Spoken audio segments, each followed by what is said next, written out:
o texto que eu quero ler para vocês hoje é um texto muito rápido, não vou fazer grandes comentários, porque realmente não há nem possibilidade de fazê-lo, porque o texto é muito sucinto, é um texto muito curto, embora ele seja importante porque está na palavra de Deus. E ele vai ser, na verdade, a ponte, a ligação para a história de Sansão, que nós estaremos estudando e conhecendo melhor na próxima semana. Então, no capítulo de número 12, de Juízes, vocês sabem muito bem que o período de Juízes, capítulo 12, versículo 8 em diante, o período de Juízes é um período profundamente conturbado na história de Israel. É um período complexo, é um período de cegueira espiritual em que Deus usou pessoas imperfeitas para realizar grandes coisas, mas ainda assim não podemos negar, foi um tempo muito complicado na história do povo do Senhor. E esses juízes todos, eles apontam para a necessidade de um libertador permanente, eterno, que é o nosso Deus, que é o Senhor Jesus Cristo. Por quê?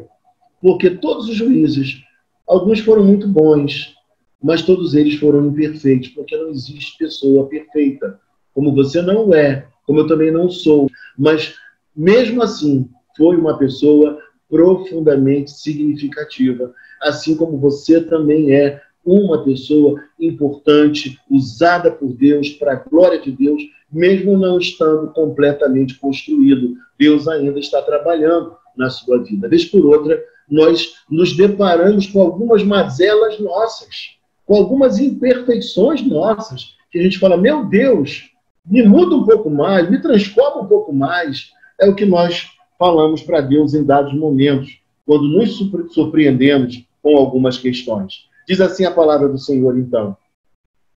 Depois de Jefité, capítulo 12, versículo 8. Depois dele, julgou a Israel Ibizã, de Belém. Tinha este 30 filhos e 30 filhas. A estas casou fora, e de fora trouxe 30 mulheres para seus filhos. Julgou a Israel 7 anos. Então faleceu Ibizã, e foi sepultado em Belém. Depois dele veio Elon, o Zebulonita, que julgou a Israel 10 anos. 12. Faleceu Elon, o Zebulonita, e foi sepultado em Al-Jalon, na terra de Zebulon. Depois dele, julgou a Israel Abidom, filho de Hilel, o Paratonita. Tinha este 40 filhos e 30 netos, que cavalgavam 70 jumentos. Julgou a Israel 8 anos. Então faleceu Abidom, filho de Hilel, o Piratonita, e foi sepultado em Piratom, na terra de Efraim, na região montanhosa dos Amalequitas. Bom, texto pequeno, nós encontramos aqui 3 juízes, que são chamados de juízes menores, tá? Assim como existem os profetas menores, também existem os juízes menores, né? Onde a Bíblia destina poucos versículos para falar a respeito de cada um deles. Mas se eles estão na Bíblia, eles têm uma lição para nós, alguma coisa o Senhor quer nos fazer pensar e refletir.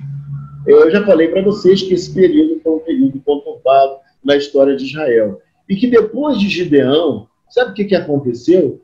Vários dos juízes, vários dos libertadores, eles adotaram uma postura que não era propriamente uma postura de um juiz meramente. Eles estavam agora vivendo de uma forma como se fossem verdadeiros reis. E é isso que acontece aqui. E quando nós olhamos para os povos e para Israel também, nós observamos que uma das características dos reis daquela época residia no fato de terem muitas mulheres, de terem muitos filhos, de terem muita riqueza. Todos eles viviam de uma forma assim, com muita prosperidade, com muita riqueza. Mas a riqueza deles, segundo os estudiosos entendem, ela se estendia para a nação. Nos períodos de muita riqueza, de prosperidade da nação, era um período que, além dos reis estarem muito bem, também o povo vivia uma época de tranquilidade, de paz e de segurança. Embora o texto não fale com clareza para nós, mas uma boa parte dos estudiosos entendem que esses três aqui mantiveram bem o povo de Israel, vivendo tranquilamente, sem nenhuma opressão, sem nenhum domínio estrangeiro. Foi um tempo de paz, foi um tempo de tranquilidade. Até porque o texto não fala que eles tiveram o papel de libertar Israel de algum domínio, de alguma opressão. Você vai observar isso no texto. O texto é silente em relação a essas coisas. Mas o que nós podemos perceber aqui é que Deus não deixou o seu povo sem um juiz. O seu povo teve uma liderança, o seu povo cuidou, o seu povo foi cuidado por Deus, né? É o que eu quero dizer para vocês. E aí no versículo de número 8, depois de Jefté, diz o versículo 8, depois dele, julgou a Israel Ibizã de Belém. Só que essa Belém aqui não é a mesma Belém que nós estamos acostumados, né? A Belém de Jesus. Não é essa Belém, onde Jesus nasceu, né? Mas essa Belém aqui é outra Belém, assim como Aijalon aqui também, né? Também não é a mesma, que é a mais famosa. Mas isso não é tão importante para nós. Mas o importante é saber que ele reinou durante 6 anos. E durante 6 anos ele governou, ele julgou, mas vivendo, poderíamos dizer, de uma maneira muito tranquila, mas o texto, inclusive, diz que ele morreu e foi sepultado numa cidade de Gileade. Quando a Bíblia fala o nome, quando a Bíblia fala o local da onde a pessoa é proveniente, onde ela nasceu, todos esses detalhes, a Bíblia tem uma intenção com isso, irmãos. A Bíblia quer mostrar que essa pessoa, de fato, existiu. Ela não é uma criação humana, não é uma invenção, é uma pessoa, é um fato histórico. Ele nasceu e ele também morreu, né? E ele foi juiz sobre Israel. Então, quando você olhar para a Bíblia e encontrar um texto assim, é isso que você precisa compreender, tá? Esses ensinos são importantes, porque, por vezes, nós passamos um tempo considerável na igreja e, quando a gente lê esses textos, a gente não entende por que a Bíblia é tão minuciosa, por que a Bíblia conta essas coisas. Bom, e mais, diz o texto, depois dele julgou Israel Ibizã de Belém, tinha este 30 filhos e 30 filhas. O que significa dizer que esse homem teve muitas... Teve muitas mulheres, perfeito? Muitas mulheres. De se cuidar, de se enfeitar, de cuidar da pele, do cabelo, enfim, todos os cuidados necessários que as mulheres dão mais atenção do que nós, que somos homens. Mas, só por isso, nós observamos que ele era um homem com muitas mulheres. E, nesse período, era permitido que tivessem muitas mulheres, né? Era uma exceção ao padrão lá de Gênesis, lá do paraíso, porque o padrão de Deus sempre foi um homem e uma mulher, um casal, como Adão e Eva. Mas, nesse período, por vários motivos, entre eles para a própria preservação da nação do povo, porque o povo ainda estava em formação e o povo enfrentava batalhas, guerras, e podia ser dizimado, era importante que houvesse famílias grandes e a procriação acontecesse de forma bem significativa. Então, ele não era um homem pobre, ele era um homem com muita riqueza, ele era um homem que podia manter tanta gente, né? A gente sabe que isso não é fácil, nunca foi fácil. E o texto diz, depois dele julgou Israel a Ibizã de Belém, tinha este 30 filhos e 30 filhas. O que a gente depreende que ele, na verdade, teve mulheres. E a estas casou fora, ou seja, as suas 30 filhas, ele casou fora. O que isso quer dizer, irmãos? Ele casou fora do clã, ele casou fora daquela própria região, inclusive. Ou seja, o que ele fez? Ele, na verdade, segundo os estudiosos, ele usou de um subterfúgio para fazer alianças entre as próprias tribos de Israel. e assim se fortalecer através do casamento de suas filhas. Esse é o entendimento de todos os estudiosos, e é por isso que a Bíblia relata, explica que ele casou suas filhas fora. Compreende o que está acontecendo aqui? Então, veja, irmãos, que o texto, por mais simples que ele seja, aparentemente, com poucas informações, tem muita reflexão para nós fazermos. E é isso que o texto diz para nós aqui, né? E diz mais ainda: trouxe 30 mulheres para seus filhos também, o que dá a entender que, assim como ele casou as suas filhas para se fortalecer politicamente, ele também o fez em relação aos seus filhos. Trouxe mulheres de fora também. Então, olha que coisa curiosa, que coisa interessante, que a gente, às vezes, na leitura mais apressada, não se dá conta, não se apercebe dessas minúcias que a Bíblia quer nos explicar, quer que a gente entenda. Olhando para a Bíblia ainda, você vai ler aqui, então, comigo. O texto fala que ele julgou Israel 7 anos, né? 7 anos. O 7 aqui é muito significativo, porque o 7 fala de perfeição, né? Então, um período bem significativo, né? E, segundo o texto, não há nada que desabone a sua conduta, nada que a gente possa se referir que venha a prejudicar a imagem deste homem. E o texto diz: então faleceu Ibizan e foi sepultado em Belém. Olha que coisa interessante. Então, frisa aí, meu irmão, grava aí, 7 anos, tá? Não se esqueça, 7 anos. Depois dele veio Elon, o Zebulonita, de Zebulon, irmãos, tá? Que julgou Israel 10 anos.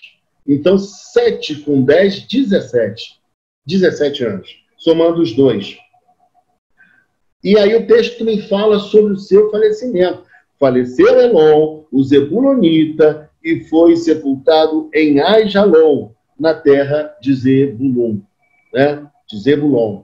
Foi onde ele foi sepultado, tá bom? Então, o texto está mostrando que foi alguém real, foi alguém que existiu, foi alguém que viveu e morreu. Faleceu, foi sepultado, no lugar certo, tá?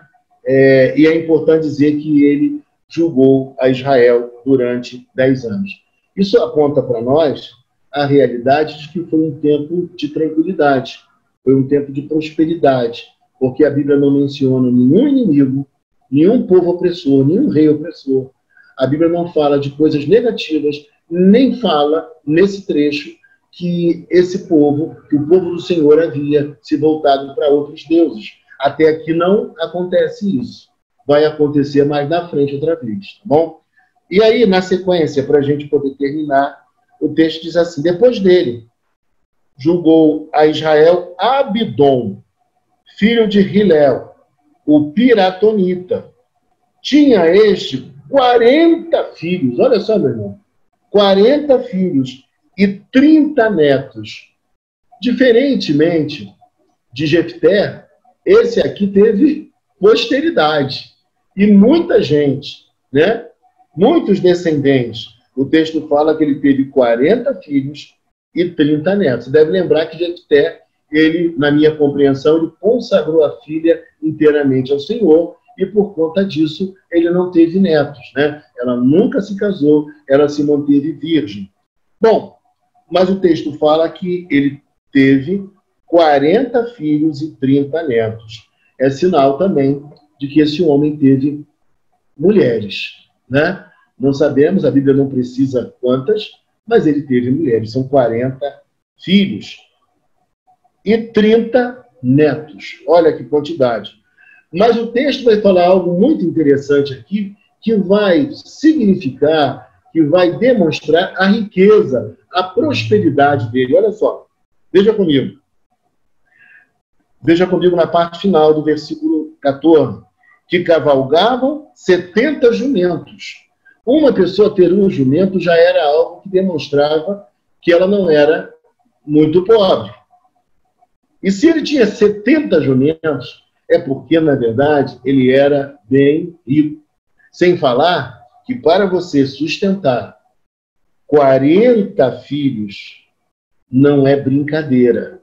A gente tem um filho hoje, 2 filhos, né? Alguns têm pouco mais, mas, irmãos, quanta despesa, vocês sabem disso, né? A gente tem gastos com os filhos. Depois vem os netos também, a gente também tem gasto com os netos. Não é fácil, não é brincadeira. É realmente um gasto muito significativo. E então aqui não foi diferente. Então ele era alguém com uma situação muito considerável. Nós falamos que os 2 primeiros, eles foram juízes, julgaram durante 17 anos, é isso mesmo? Estou certo? 17 anos? Estão com a memória boa, estão lembrando, estão ouvindo? 17 anos. E aqui o texto diz para nós, no versículo 14, julgou a Israel 8 anos. Quem é bom de matemática aí, 17 com 8, 25, tá certo? É isso mesmo? 17 com 8, 25? Tô certo, né? 25. 25 anos. O que o texto quer expressar para nós é que durante 25 anos as coisas caminharam bem. Durante 25 anos houve paz. Durante 25 anos houve tranquilidade. Durante 25 anos também o povo viveu prosperidade. O povo não se perverteu aos deuses estranhos daquelas gentes, daqueles povos. Então, nada disso aconteceu durante 25 anos. Então, eles foram bons juízes para a nação. E aí o texto vai dizer assim, mas se eles ficaram 25 anos, ainda assim, isso mostra para nós a eficiência, a competência, a bênção de Deus. Mas, na sequência, o povo se extravia outra vez.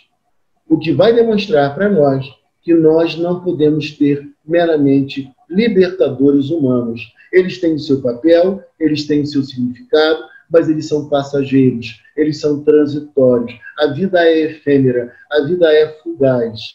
E aqui, meu querido, minha querida, o que o texto quer mostrar para nós, que tanto eu como você, a nação de Israel, todos os gentios, nós todos precisamos de Jesus Cristo, o único e verdadeiro libertador e juiz. É dele que nós precisamos para ter paz eternamente.